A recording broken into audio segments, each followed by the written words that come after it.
요한3서 1장 1절부터 8절까지 말씀입니다. 교독하겠습니다.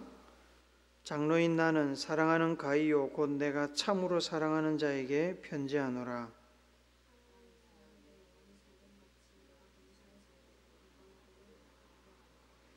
형제들이 와서 내게 있는 진리를 증언하되 내가 진리 안에서 행한다 하니 내가 심히 기뻐하노라.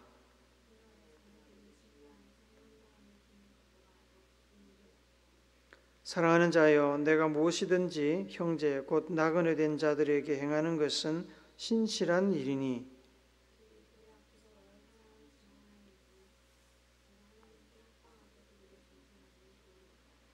이는 그들이 주의 이름을 위하여 나가서 이방인에게 아무것도 받지 아니함이라.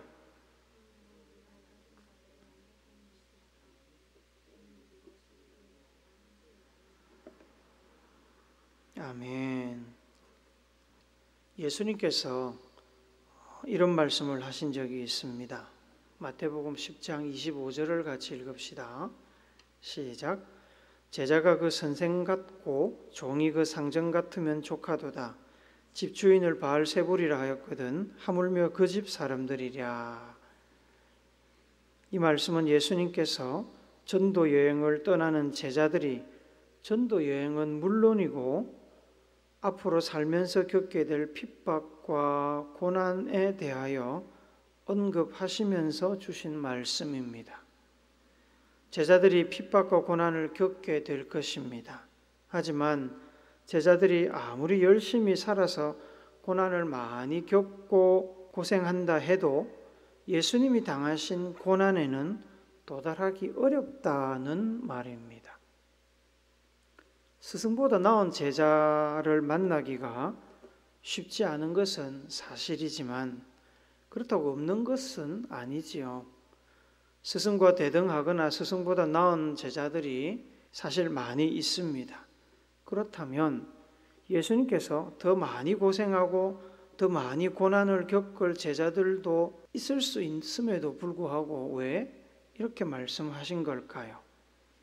그것은 아마도 땅에서의 일뿐만 아니라 예수님께서 하늘 보좌의 영광과 권세를 포기하고 이 땅에 오신 것을 생각하고 하신 말씀일 것입니다.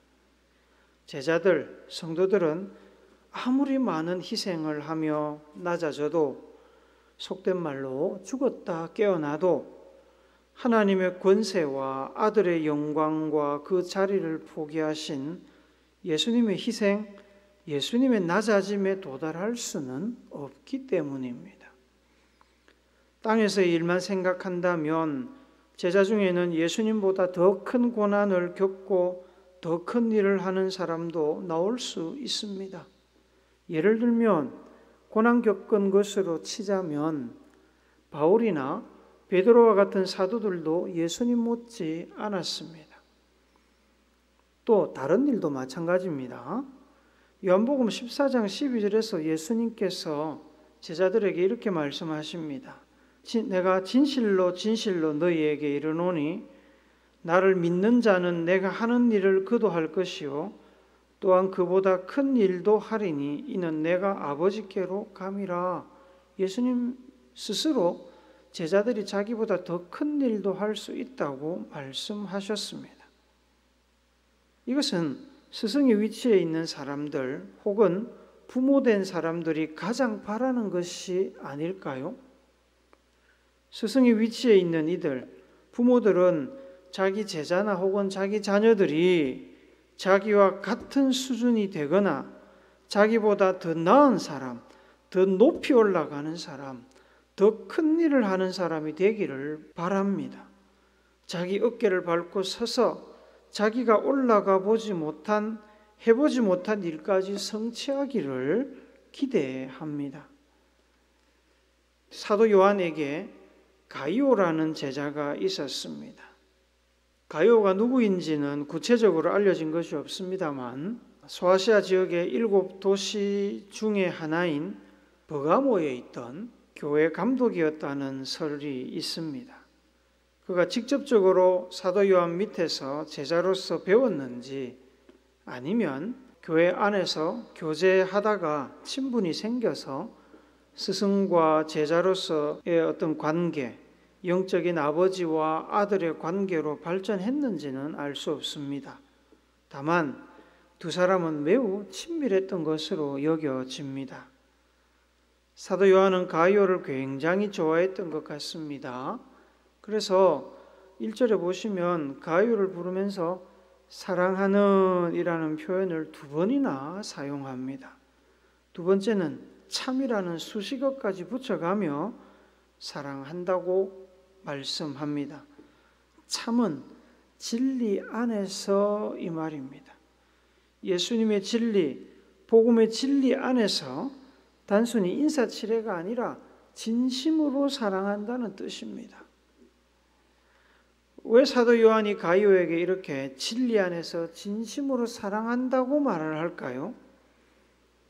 그것은 단지 친분 때문이 아니라 제자 혹은 영적인 아들 된 가이오가 어떤 삶을 사는지에 관해 본인의 말이 아니라 사람들이 전해주는 말을 전해 들었기 때문입니다. 사람들이 전해주는 말에는 객관적인 평가가 덧붙여지기 마련입니다. 3절을 다시 한 번 더 봅시다. 같이 읽습니다. 시작. 형제들이 와서 내게 있는 진리를 정언하되 내가 진리 안에서 행한다 하니 내가 심히 기뻐하노라. 쉬운 성경으로 한번 더 읽읍시다. 시작. 믿음의 형제들이 내게 와서 진리의 길을 따라 진실되게 살아가는 그대를 칭찬하였습니다. 그 말을 들은 나는 얼마나 기뻤는지 모릅니다. 자기 제자 혹은 영적인 아들이 예수님의 복음을 삶 가운데 실천하면서 진실한 성도의 삶 혹은 본이 되는 지도자의 삶을 살고 있다는 소식을 듣게 되었는데 어느 스승, 어느 영적인 아버지가 기뻐하지 않을 수 있겠습니까? 그래서 사도 요한은 서신에서 가슴 벅찬 기쁨의 마음을 이렇게 표현을 합니다. 4절 한번 더 읽어봅시다. 시작. 내가 내 자녀들이 진리 안에서 행한다 함을 듣는 것보다 더 기쁜 일이 없도다. 가장 기쁘다 이 말입니다. 예수님의 증인이요 복음의 전달자로서 진리를 위해 생명을 아끼지 않고 헌신했던 사도 요한이 가르치고 양육한 제자요 영적인 자녀들의 삶 속에 자기가 뿌린 복음의 씨앗이 잘 자라서 성숙되고 열매 맺고 있는 모습을 보는 것보다 더 기쁜 일은 없을 것입니다. 자기 삶, 자기의 수고와 노력, 고난과 박해를 견딘 삶이 헛되지 않았음을 보여주는 증거일 것입니다. 복음의 선생, 영적인 아버지로서의 보람을 느끼게 하는 사람이 가이오였습니다. 그래서 그렇게 사랑한다고, 진심으로 사랑한다고 이야기하는 것입니다. 가이오의 신실한 삶을 진심으로 기뻐하는 사도 요한의 모습은 우리에게 말씀에 순종하는 신실한 백성들을 기뻐하시는 하나님의 모습을 떠올립니다. 스바냐서는 악을 행하지 않고 진실하고 겸손하게 하나님과 말씀만 의지하는 거룩한 백성들을 하나님께서 얼마나 사랑하시고 기뻐하시는지를 노래합니다. 스바냐서 3장 17절 우리 같이 읽어봅시다. 시작. 너의 하나님 여호와가 너희 가운데 계시니 그는 구원을 베푸실 전능자이시라. 그가 너로 말미암아 기쁨을 이기지 못하시며 너를 잠잠히 사랑하시며 너로 말미암아 즐거이 부르며 기뻐하시리라 하리라. 하나님께서는 진리의 말씀에 순종하여 정직하고 성실한 삶을 살고자 하는 백성들을 기뻐하시는데 그 기쁨을 감출 수 없을 만큼 기뻐하십니다. 적당히 기쁘면 웃음이 나오고 좀 더 기쁘면 눈물이 나고요. 주체할 수 없을 만큼 기쁘면 말문이 막혀서 아무 소리도 나오지 않습니다. 그래서 오히려 잠잠해지는 겁니다. 충격을 받은 겁니다. 너무 기뻐서. 진리에 순종하는 신실한 백성들의 모습을 보고 극한의 기쁨을 누리시는 하나님의 모습입니다. 내 자녀들이 진리 안에서 행한다 함을 듣는 것보다 더 기쁜 일이 없도다. 가장 기쁘다, 최고로 기쁘다는 고백을 하는 사도 요한의 모습과 다를 바가 없습니다. 그러면 사도 요한은 가이오의 삶에 대하여 구체적으로 무슨 이야기를 들었을까요? 그냥 막연히 가이오가 복음의 진리 안에서 행한다는 이야기만 듣지는 않았을 겁니다. 복음의 진리 안에서 행한다는 추상적인 표현은 멋진 표현이지만 알맹이가 없는 이야기입니다. 가이오의 삶의 모습을 사도 요한에게 전해준 사람들은 왜 가이오가 진리 안에서 살고 있다고 평가했는지 그 이유, 그 증거가 될 만한 구체적인 내용을 이야기했을 겁니다. 사도 요한이 전해들은 구체적인 내용이 본문 5절부터 8절까지 쭉 나옵니다.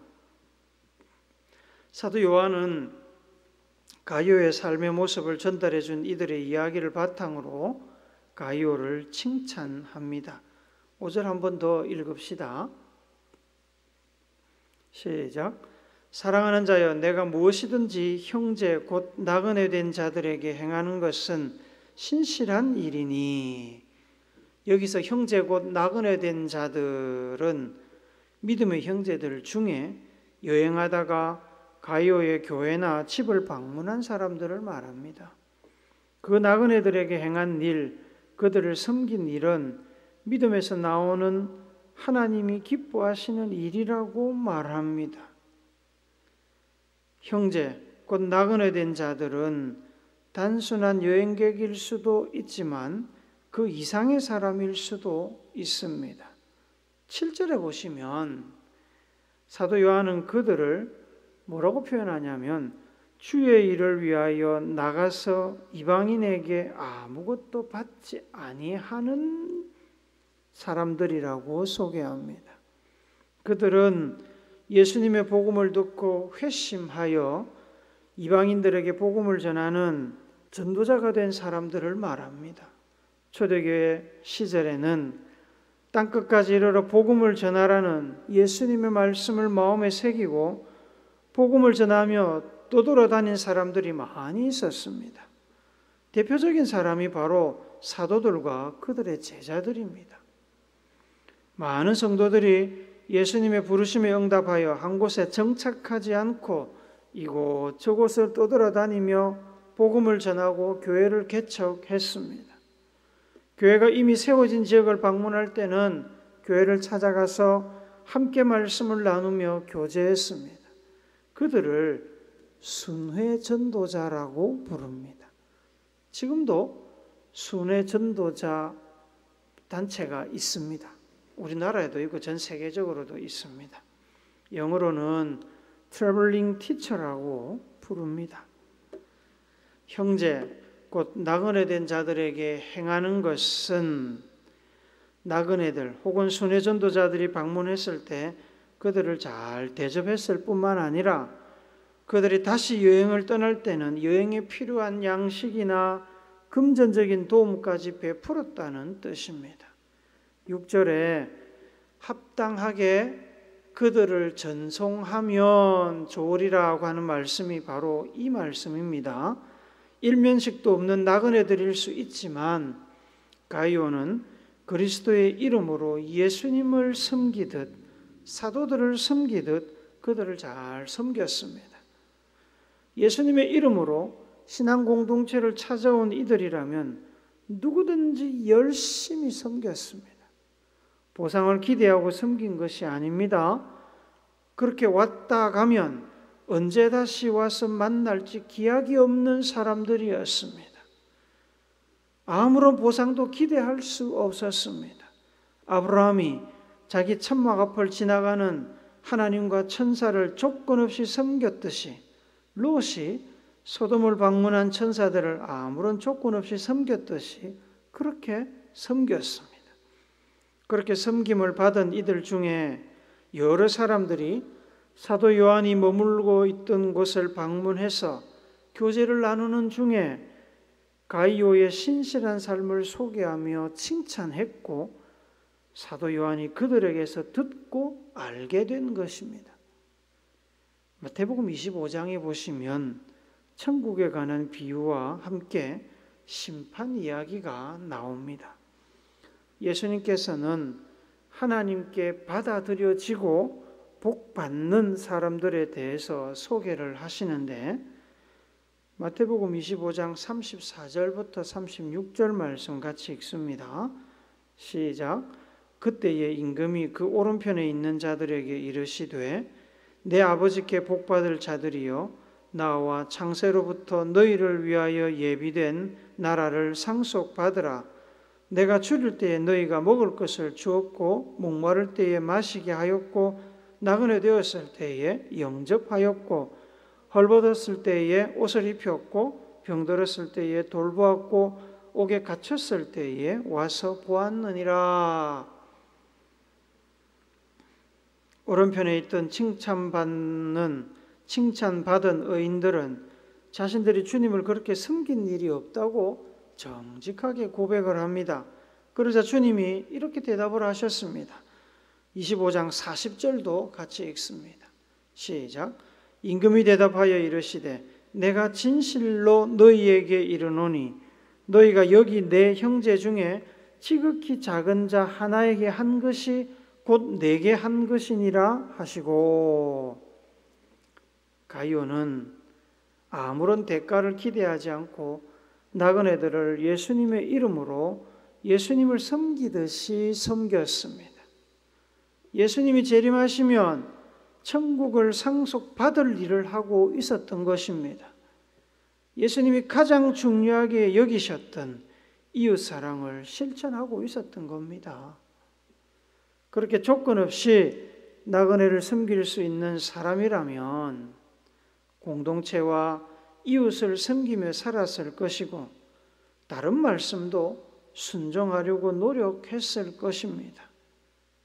그래서 사도 요한은 가이오의 그런 성숙한 사랑의 섬김을 칭찬하며 그 소식을 진심으로 진리 안에서 진심으로 기뻐했던 것입니다. 이렇게 나그네를 주님 대하듯 섬기는 일은 그리스도인들이라면 누구나 본을 받고 따라가야 하는 귀한 일로 초대교회 성도들 사이에 널리 퍼져 있었습니다. 예수님의 복음으로 새 사람이 된 이들은 성령의 인도와 진리의 가르침을 따라 쉬운 일이 아니지만 순종하는 마음으로 조건이나 보상을 생각하지 않고 나그네를 섬겼습니다. 그리고 그러한 섬김은 교회 지도자라면, 교회 리더라면, 성도들이라면 누구나 해야 하는 자격 요건처럼 굳어졌습니다. 사도 바울은 후배 목사인 디도에게 편지를 하면서 교회 감독, 지역 교회 지도자의 자격 요건을 언급합니다. 그 중에 디도서 1장 7절 8절을 같이 읽어봅시다. 시작. 감독은 하나님의 청지기로서 책망할 것이 없고 제 고집대로 하지 아니하며 급히 분내지 아니하며 술을 즐기지 아니하며 구타하지 아니하며 더러운 이득을 탐하지 아니하며 오직 나그네를 대접하며 선행을 좋아하며 신중하며 의로우며 거룩하며 절제하며.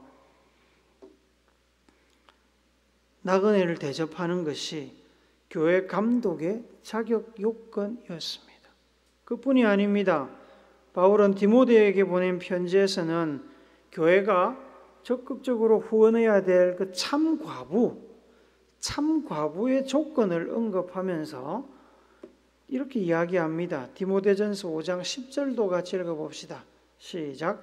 선한 행실의 증거가 있어 혹은 자녀를 양육하며 혹은 나그네를 대접하며 혹은 성도들의 발을 씻으며 혹은 환난당한 자들을 구제하며 혹은 모든 선한 일을 행한 자라야 할 것이요.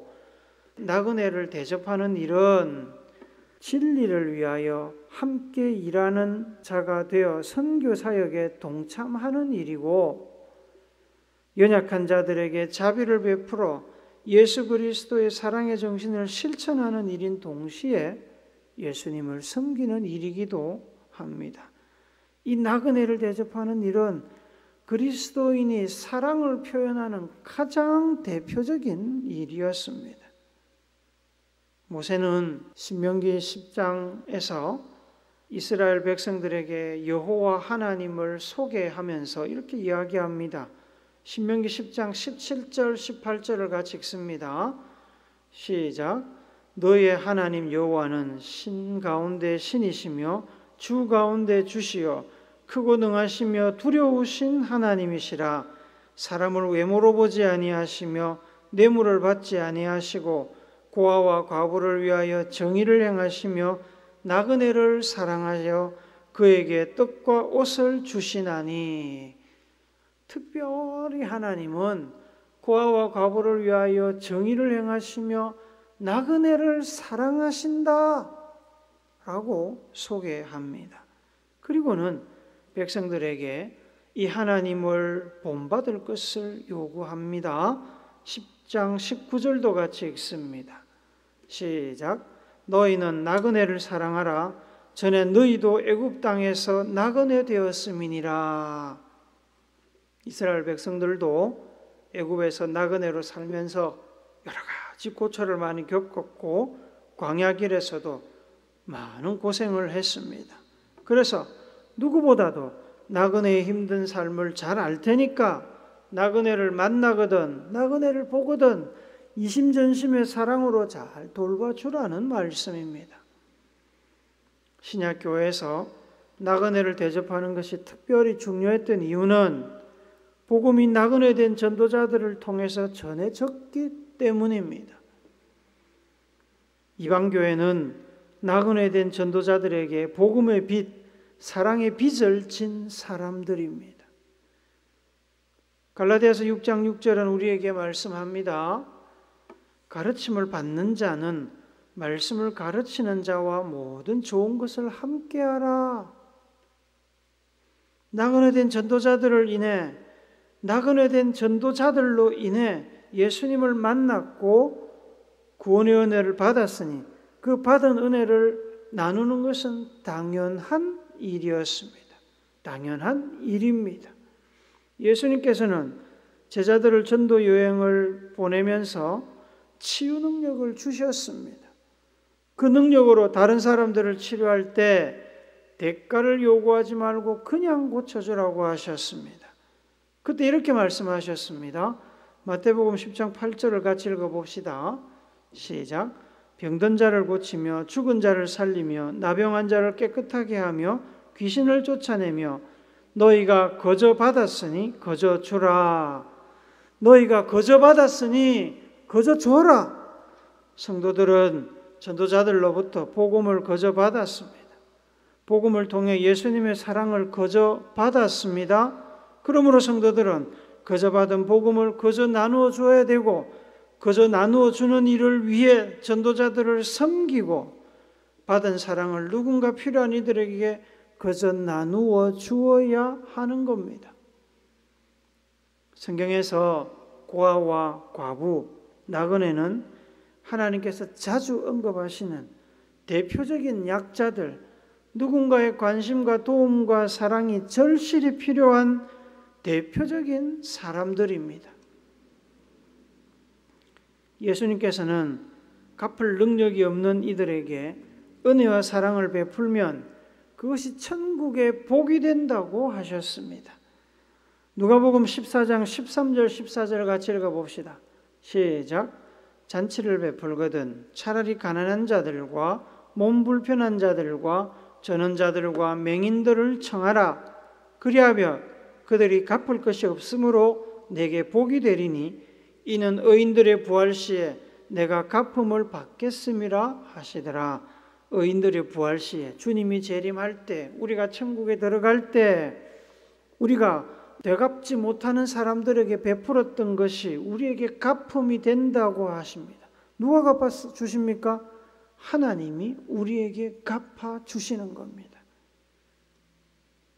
갚을 능력이 없는 이들 중에 고아와 과부는 그래도 가까이 있는 이들이라서 언제든지 또 만나면 감사를 표할 수도 있고 나중에 잘 되면 되갚을 수도 있지 않겠습니까? 그러나 이 나그네는 일단 한번 떠나면 다시 만날 가능성이 적은 사람들입니다. 갚음을 기대할 수 없는 사람들입니다. 특별히 전도자들은 언제 복음을 전하다가 체포되어 죽을지 모르는 사람들이었습니다. 언제 복음을 전하다가 반대자들로부터 돌을 맞아 죽거나 박해받아서 죽을지 모르는 이들이었습니다. 그래서 그들이 떠나는 것은 다시는 볼 수 없는 영원한 이별일 수도 있었다는 겁니다. 그럼에도 불구하고 그들을 잘 대접하고 섬기는 것은 성도들에게 가장 진실한 사랑의 표현이 될 수밖에 없고 하늘의 복을 쌓는 일이었습니다.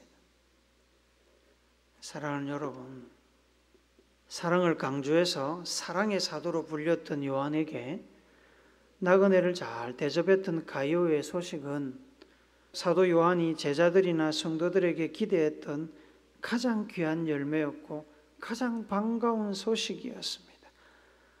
가장 제자들이 되었으면 하는 모습이었습니다.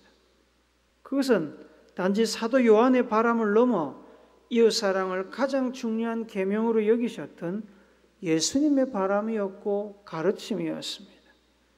그런 훌륭한 제자의 소식을 들었기에 사도 요한은 그보다 더 기쁜 일이 없다고 칭찬을 했습니다. 가이오는 스승의 사도 요한과 비슷한, 어쩌면 사도 요한보다 더 훌륭한 제자였을지도 모르지요. 세상의 모든 스승들이, 선생들이, 어쩌면 부모들이 기대하는 그런 제자 말입니다. 여러분과 저도 그런 제자 되기를 바랍니다. 그런 예수님의 제자가 되어서 겸손하게 받은 은혜를 기억하고 감사하며 말씀에 순종하여 사랑을 실천하고 나그네와 이웃을 주님 섬기듯 섬길 수 있기를 바랍니다. 그로 인해 예수님께서 기쁨을 이기지 못하시고 잠잠히 사랑하시는 귀한 여러분과 제가 되기를 나그네로 오셔서 우리에게 생명을 주신 예수님의 거룩하신 이름으로 축복합니다. 아멘.